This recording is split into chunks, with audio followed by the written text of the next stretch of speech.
So basically, the subject is Arjuna is realizing that the war is not as easy as one can make out. That okay, I have to take revenge and I have to kill these people and take my kingdom back, or I have to teach them a lesson because they treated my wife very badly. So Arjuna realizes that this is not enough because there's longer duration repercussions. There's effects of this war which are more serious than his revenge and his uh, um, desire of getting the kingdom back.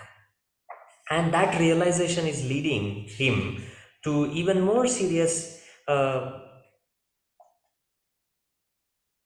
emotional views that he's expressing to Krishna. And he's saying that, look, we are destroying the whole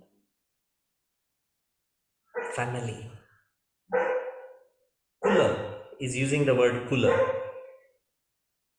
So I'm destroying all the family values, all the generations of efforts of my ancestors, because we are alive because of our ancestors. If our ancestors were not smart enough, intelligent enough to survive, or lucky enough to survive, we would not be alive today. So it is very important to realize the role of our ancestors. It's because of them we can see this. If they would make some mistake, they would fall sick, they would not survive, then it was not possible for us to see the world today because we would not be born. And now he is saying that all of their efforts I'm going to destroy because I'm going to kill all of these people. So it's a very important idea that Arjuna is presenting to Krishna. And he says that why I'm doing it? I'm doing it just because I have this desire, this greed. And that is not good. It is a sin. It's a pap. He says it's a pap to kill them and to fight this war. So he says that why should not I think of moving away from doing this sin, involving myself into this heinous act. So he calls this war as a very bad karma. And he says, I want to get out of it because I don't want to do this bad karma of killing and then destroying the efforts of so many generations of ancestors just for my greed or just to take a revenge. I'm not interested. Verse number 40 also he's saying that if this efforts of this culture, like the cultural efforts made by our ancestors, if the and if that culture is destroyed, then what is going to happen? The whole society is filled with sins. And you have to take a moment here and you have to understand what he is saying. Verse number 41, he's talking about women, and he's talking about the character of women.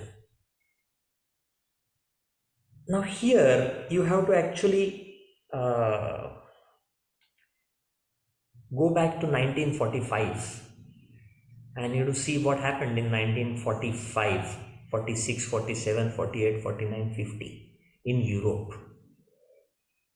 There was a huge loss of lives in the World War II. And who died? It's the men. In millions, the men died, fighting each other. Now, this is a reality. You can see it yourself in various data that are presented. Because so many men died, their women, or women dependent on them, or women who were in their family, they were left alone, left without support. And that's where the women were abused or they were not taken care of.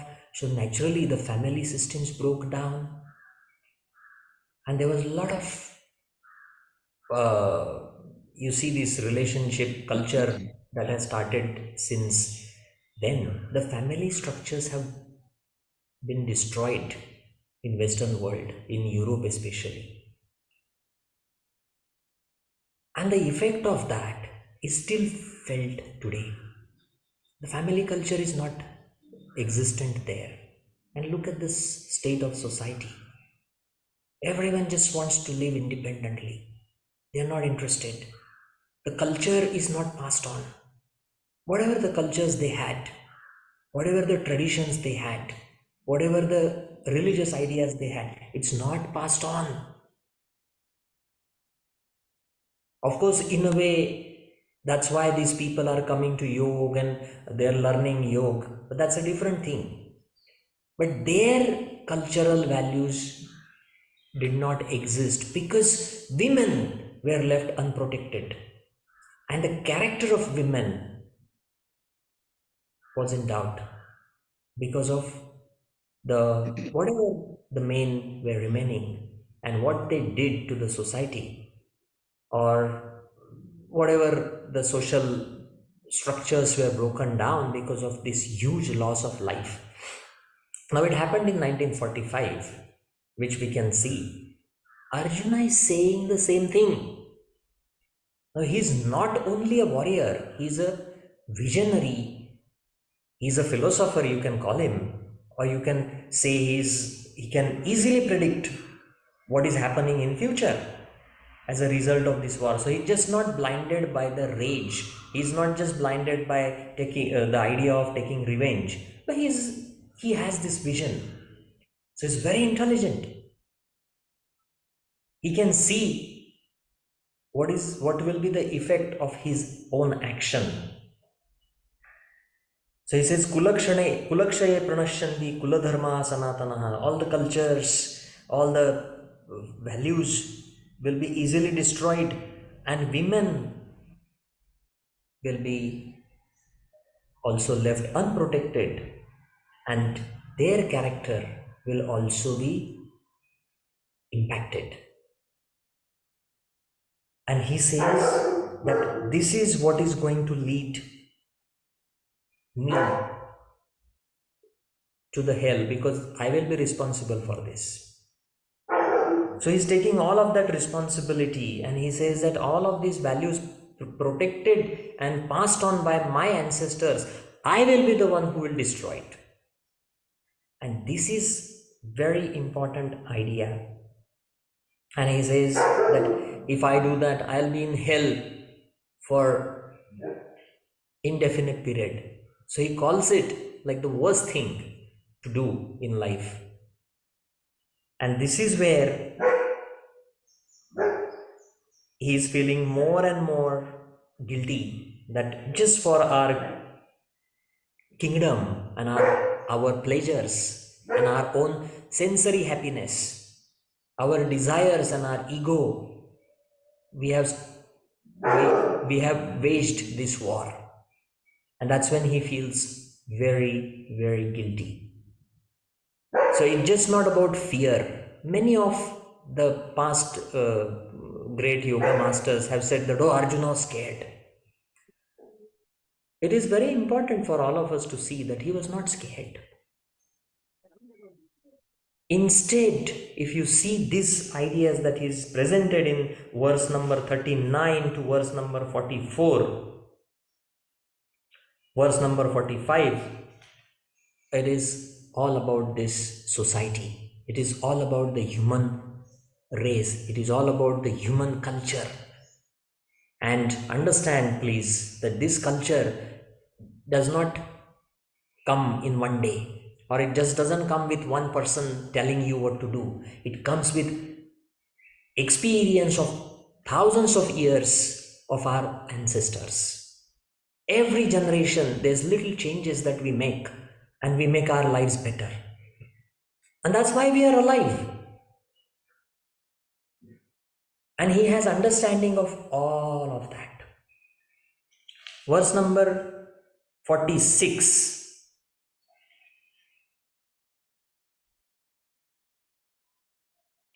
is the second last verse, and that actually tells what is the state of the mind of Arjuna. And he says that I can drop my weapon and I will not fight back, and I'll stay there, and then I don't even mind. In fact, I'm happy if Duryodhan and his brothers come and kill me. Now look at his state of mind. He says, this is the worst thing to do. I'm not going to do it. And I'll prefer to die in the hand of Duryodhan and his brothers. And that is actually a very good karma for me.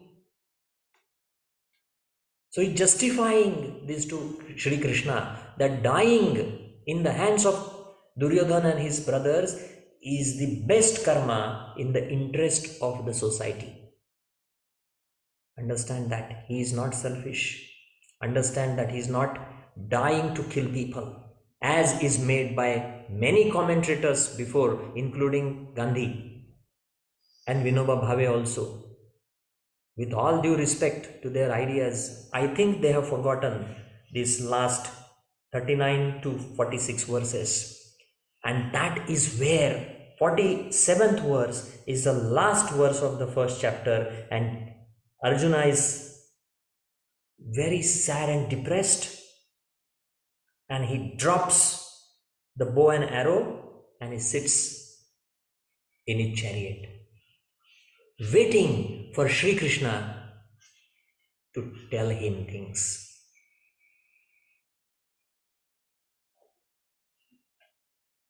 So this is the chapter number 1.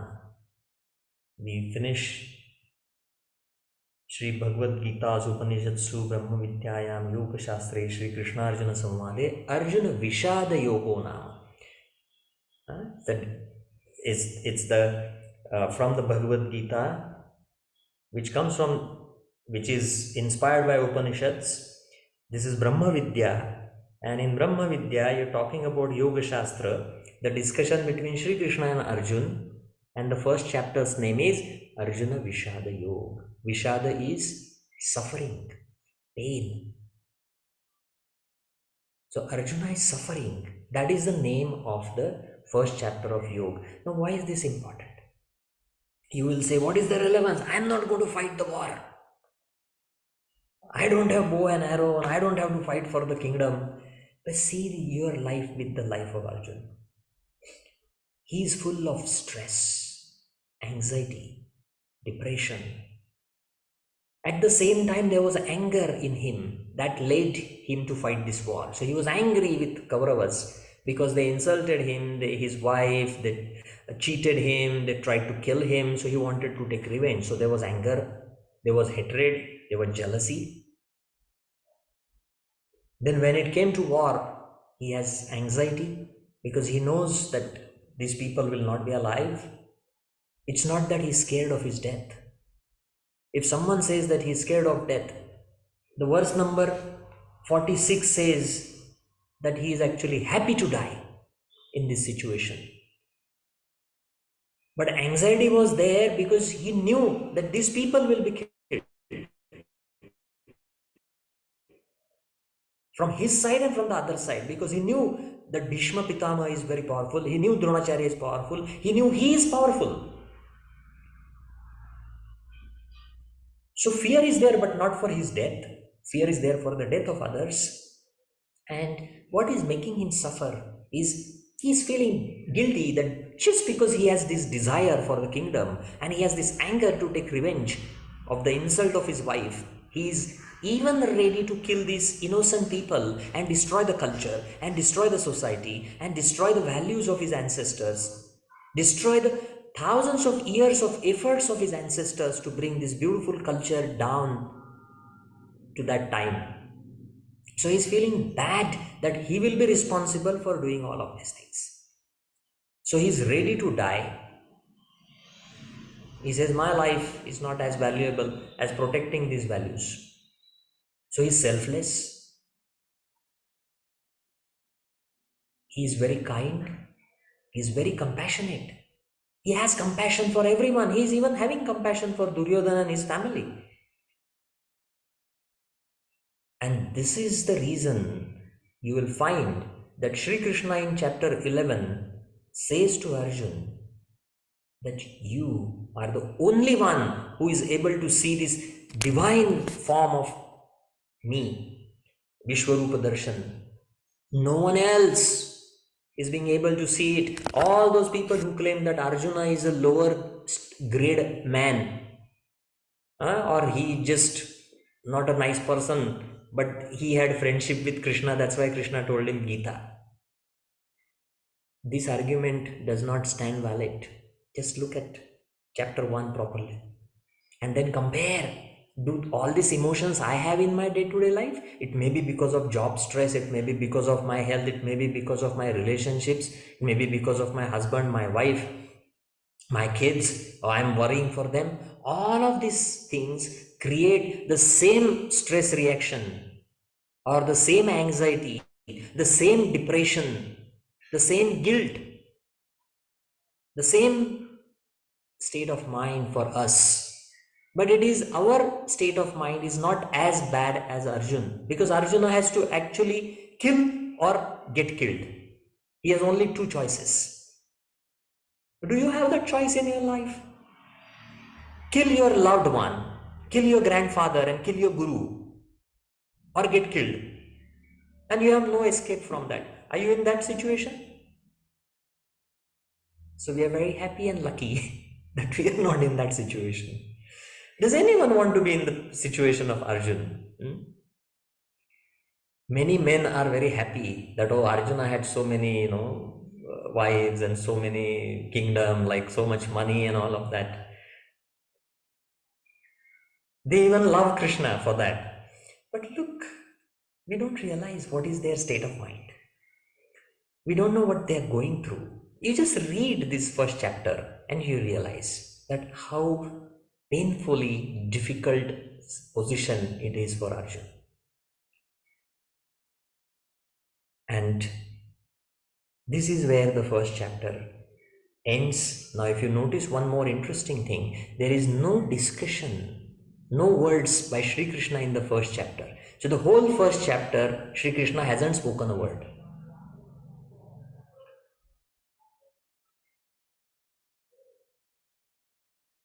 Now we start with the second chapter. But how much time we have, Swatitai?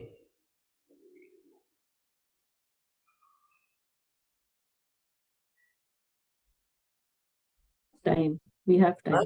Another 15 minutes 10, also. 10 minutes more. Okay. 10. Okay. So let's start with the second chapter. Second chapter again starts with Sanjay. Interesting thing. The first chapter starts with Dhritarashtra. The first verse is from Dhritarashtra. So there is no discussion by Sri Krishna. Arjuna is also not speaking in the first verse of the Bhagavad Gita. In fact, the first verse is said by Dhritarashtra, the one who represents adharma, is starting the Bhagavad Gita. The second chapter also starts with Sanjay, and Sanjay says that Arjuna is filled with this karuna, the suffering, pain and suffering, and that compassion that he has because of that pain and suffering. And his eyes are full of tears, and he is looking very, very sad.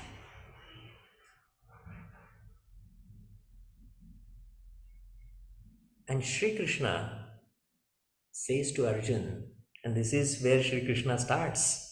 The first words in Sri Krishna's mouth are in the second chapter, second verse. And Sri Krishna says, Kutastva kashmalamidam vishame samupasthitam anarya ajushtam asvargyam akirtikaram Arjuna. He says that, what is this confused state of your mind coming from? Anarya means the great people in the past, they are called Arya. Arya word is great. It is a wrong theory in India that we think that Arya are the people who came from somewhere from outside. It's completely wrong concept. Arya in Sanskrit, it means higher or superior. The people who live or lead superior lives. What do you mean by superior? They are happier, they are healthier, and they are involved in karmas which are for good of everyone. So Shri Krishna's karma, it was for everyone. So he can be called as Arya. Arjun, Arya. Dronacharya is Guru, Arya. Arya is a superior personality who has this positivity around them. So Shri Krishna is saying that, why are you having this confusing thoughts? Moha. Moha is you are attracted to certain ideas. That attraction is moha. You know, when we are attracted to chocolate, that's moha. So he says, why are you having this attractive, these thoughts attracted to that direction of suffering? And they are not being, this is the direction of thoughts which is not superior, anarya. Asvargyam, it will not take you to heaven, it will not take you to higher realizations. And akirtikaram, that it will not bring you good name. So he's used three things: Arya, Swarga, and Kirti. So these are important things that Sri Krishna is highlighting. We have to lead a superior life, which Arjuna is not doing. We have to make sure that we move to a higher consciousness. Swarga is higher divine consciousness, divine dimensions, higher dimensions. And then Kirti, the name. What we leave behind is a good name, that is leaving good example as to how to lead a positive life. And he says to Arjuna, you are not doing any one of that by having this attraction to this kind of thinking. And then the next verse number 3, he uses couple of words which are quite strong. Klaibyam means you don't have the energy. No, when you says to someone that you don't have anything left in you, no? Nothing left in you. You just become like super weak. So Shri Krishna, this is the only word in Bhagvadgeeta that Shri Krishna is using, which is very derogatory to Arjuna. So it's kind of, criticizing him to the lowest level. Like you have left nothing. Klaibyam. And he says that it doesn't suit you. Leave that Hridaya Daurbalya. Hridaya is heart, so emotional weakness. Leave that emotional weakness. And Klaibyam is physical weakness. So physical and emotional weakness is using these two words, and he's found out Arjuna's problem. Arjuna is losing his physical energy because he's emotionally becoming very weak. And Sri Krishna says, leave that. Why are you having it right now? And stand up and fight the war. Uttishta parantapa. Get up. Because Arjuna is sitting in the chariot, dropping his bow and arrow. So he doesn't have energy. And is emotionally very weak. That's what Sri Krishna is pointing out.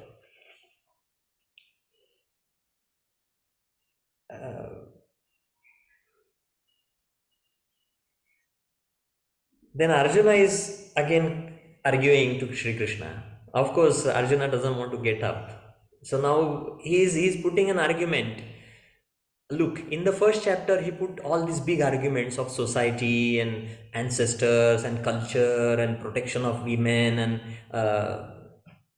how one important point actually I missed it. So maybe I'll skip this verse number 4, and I'll go back to the chapter 1 again.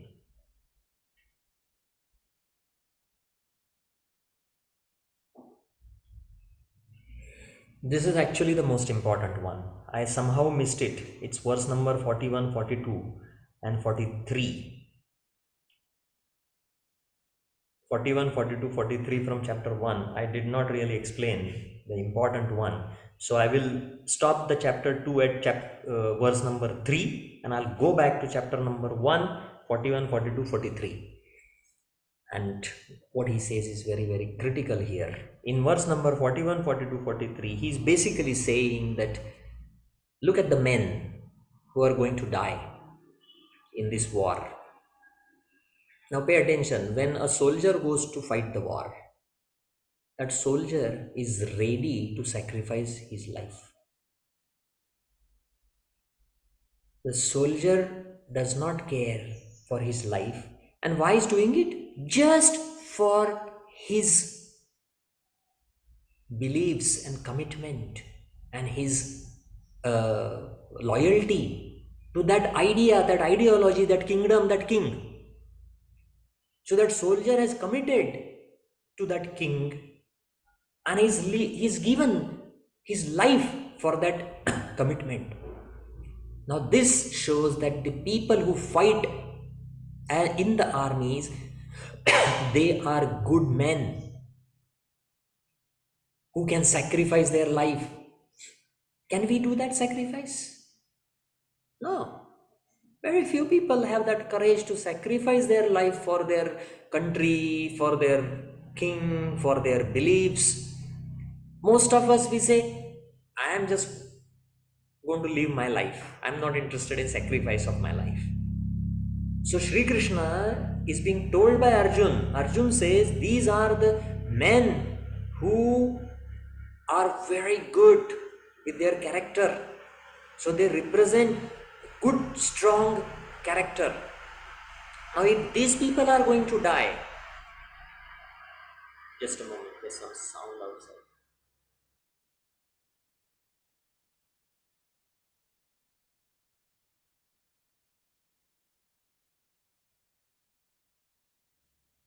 The society is left with vacuum of good people, or the good men are less in number because they will die in the war. And that's exactly what happened in Second World War also. Now the men who stay back, who don't fight, of course naturally there are good men, but the bad people are more in number because good people die. And that leaves the society vulnerable. That leaves the society without protection. And who suffers most? It's women and kids. That's what happened in Europe also. Women suffer most. And that's when the culture, the values of the society go down. Because good people who believe in the right path, who are sacrificing their life for their beliefs, they die. And that's why the society suffers. Because women are left unprotected. And if women are left unprotected, that is the downfall of the society. This is very crucial point Arjuna is making in front of Sri Krishna. And we cannot ignore this point, which shows that vision of Arjuna and how much he cares for the safety of women. So I think I'll stop here.